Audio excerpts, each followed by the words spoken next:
Assalamualaikum students and a very good morning to all of you.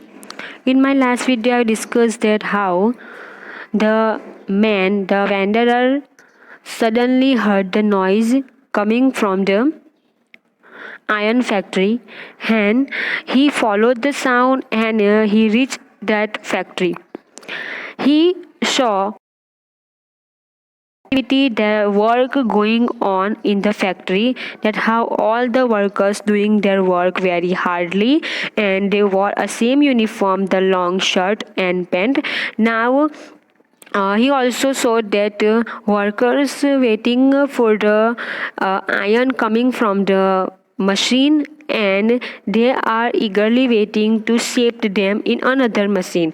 यानी कि उन्होंने जिस आयरन को मेटल को पिघलाने के लिए मशीन में डाला था, भट्टी में डाला था, उससे निकलने की वो लोग राह देख रहे हैं कि कब वो निकले तो उसे दूसरे मशीन में डाले शेप देने के लिए. अब आगे क्या होता है तो it was probably on account of all blacksmith did not notice that a man had opened the gate and entered the fog until he stood close up to the furnace. यानी कि स्टूडेंट्स इतनी ज़्यादा factory में मशीनों की आवाज़ चल रही थी कि जो ब्लैक स्मिथ था यानी कि आयरन पे काम करने वाला पर्सन, उसको बिल्कुल ही मालूम नहीं पड़ा कि ये जो वेंडरर है वो कब उसने फैक्ट्री का गेट खोला और कब वो अंदर आ गया, उस बिल्कुल ही उसे मालूम नहीं पड़ा. जब तक कि वो एकदम नज़दीक जाके खड़ा नहीं हो गया तब तक उसे बिल्कुल भी मालूम नहीं पड़ा. Surely it was nothing unusual for poor vagabonds without any better shelter for the night to be attracted to the fog by the glow of light which escaped through the sooty pants. तो आगे author कहते हैं students कि कोई भी vagabond हो, vagabond यानी कि वेंडरर, तो कोई भी वेगाबॉन्ड हो उसके लिए ये फैक्ट्री ही एक बेस्ट होता है कि जब भी वो लोग यहाँ से रास्ते से जाते हैं तो एक ये ही फैक्ट्री है जिसकी लाइट से वो लोग अट्रैक्ट होते हैं और अट्रैक्शन की वजह से वो लोग रात गुजारने के लिए इस फैक्ट्री में आ जाते हैं. And to come in the warm themselves in front of the fire. दूसरी बात कि फैक्ट्री में भट्टी होती है यानी आग होती है, तो अपने आप को ठंडी से बचाने के लिए, अपने शरीर को गर्म करने के लिए, तपने के लिए वो और रात गुजारने के लिए वो लोग इस फैक्ट्री में आते हैं.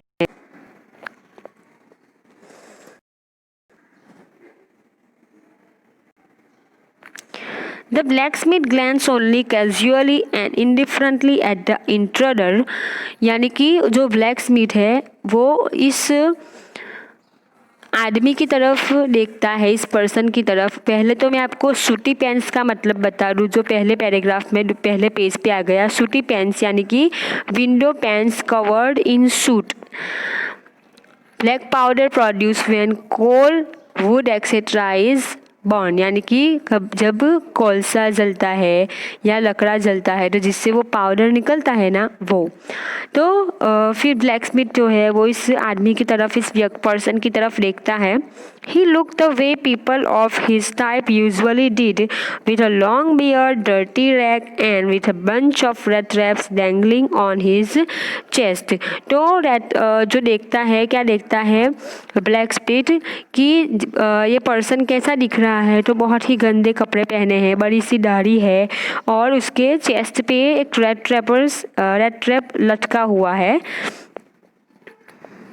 He asked permission to stay and the master blacksmith nodded a wholly consent without honoring with a single word. Wholly का मतलब है स्टूडेंट्स एरोगेंट. तो ये जो ब्लैकस्मिथ है वो पहले तो वेंडर जो है ये रेड ट्रैपर, वो ब्लैकस्मिथ से परमिशन मांगता है कि क्या मुझे आज रात यहाँ पे रुकने की परमिशन मिलेगी.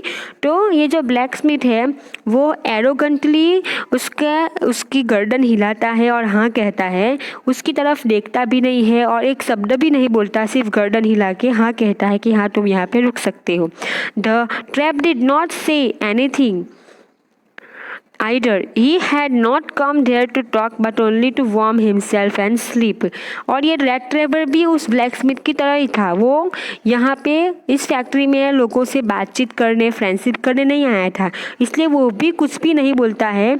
वो सिर्फ यहाँ पे एक रात गुजारने के लिए, सोने के लिए और अपने आप को, अपने शरीर को गर्म करने के लिए, यानी कि ताप करने के लिए आया था ठंडी की वजह से, क्योंकि आगे ही हमने देखा कि दिसंबर का महीना था तो ठंड बहुत थी।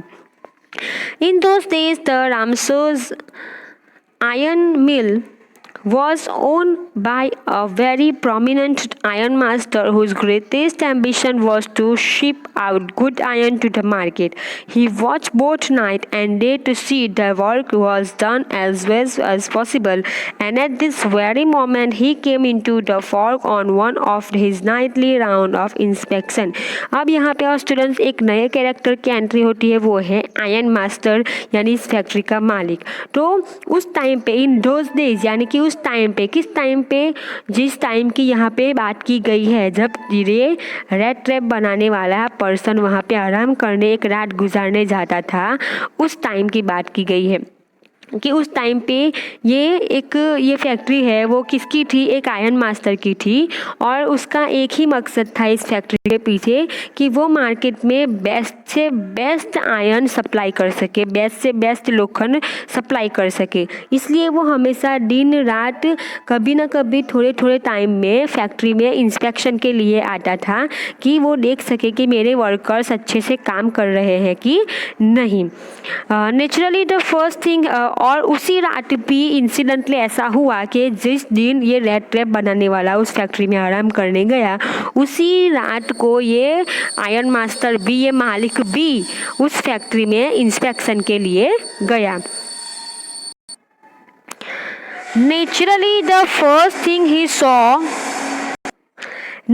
the first thing he saw was the tall ragamuffin who had his way so close to the furnace that steam rose from his wet rags.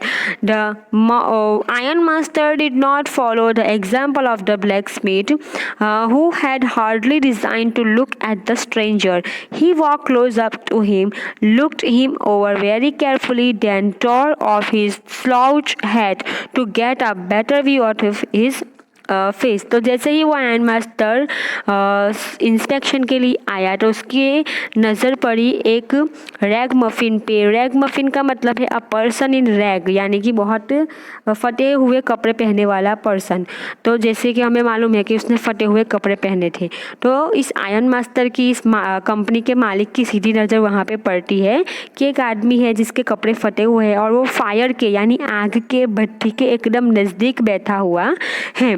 तो वो वहाँ पे जाता है और जाते ही उसने एक हैट पहनी हुई थी, स्लॉच हैट। स्लॉच हैट का मतलब है, पहले तो डेइंग का मतलब है do something that one consider to be beneath one's dignity. तो वो ब्लैक स्मिथ उसे रोकने की कोशिश करता है, लेकिन फिर ये जो आयरन मास्टर है उसके नज़दीक जाता है और उसकी स्लॉच हैट, यानी कि hat band on one side of a head, ऐसी टोपी जो हमारे सिर की एक तरफ झुकी हुई हो, ऐसी टोपी आपने देखी ही होगी, गोल आती है। तो ऐसी टोपी, एक बैंड टोपी जो है उसने पहनी हुई थी, उसको हटाता है जिससे वो चेहरा अच्छे से देख सके। तो चेहरा देखने के लिए आयरन मास्टर टोपी को हटाता है। But of course it is you, Nils Olaf, he said. How you do like? तो स्टूडेंट्स यहाँ पे हमारी स्टोरी में एक टर्निंग पॉइंट आता है कि ये एक रेड ट्रैप बनाने वाला है, एक गरीब पर्सन जो चोर है, चोरी भी करता है, चोरी करके यहाँ पे आया है, लेकिन ये आयरन मास्टर उसको पहचानने में गलती करता है।